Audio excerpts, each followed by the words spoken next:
Welcome to Beyond Soup, where I put up all sorts of stuff. Today we have a JBL SYN 300 Professional Audio Amplifier.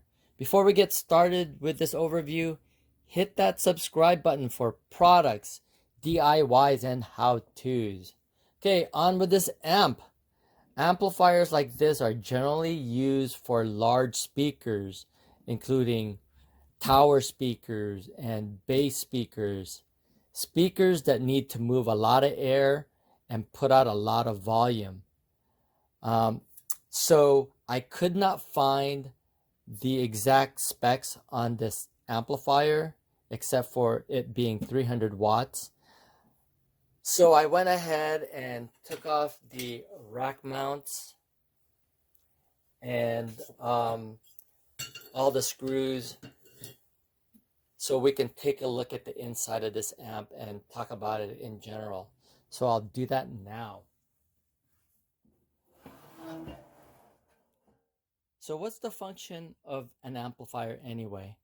Well, it takes a tiny small signal and turns it into a big signal to move the speaker.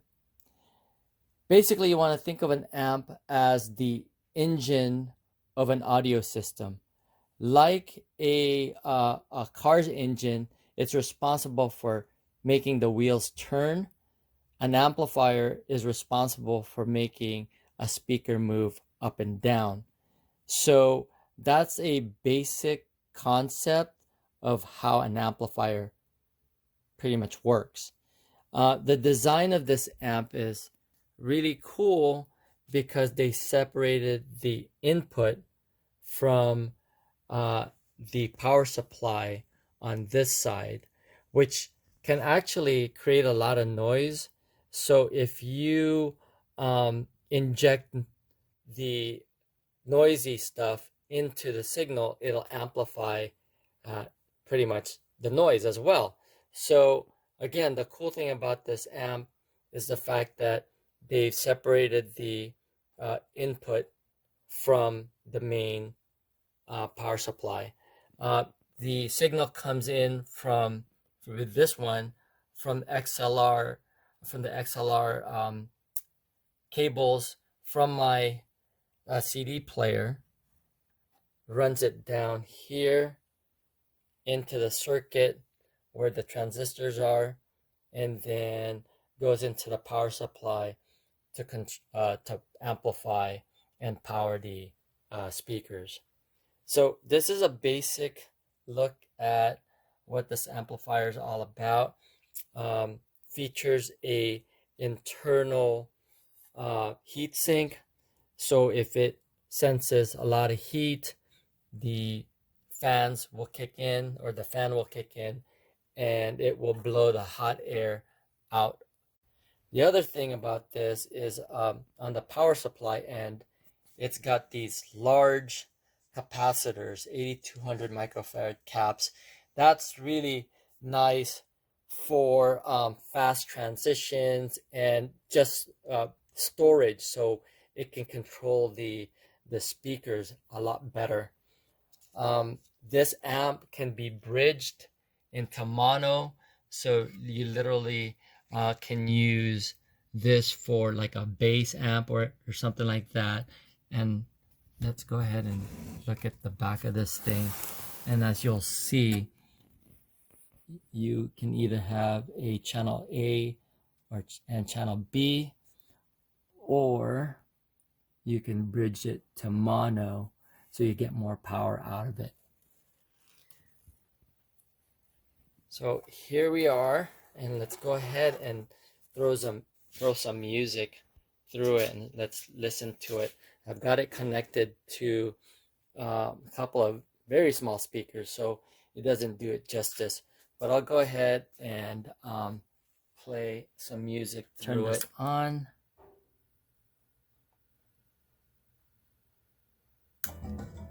All right, clicked on.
Alright, well that pretty much concludes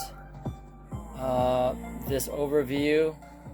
I hope you enjoyed it. If you did, again, hit that subscribe button. And thanks for watching. And I'll see you on the next video.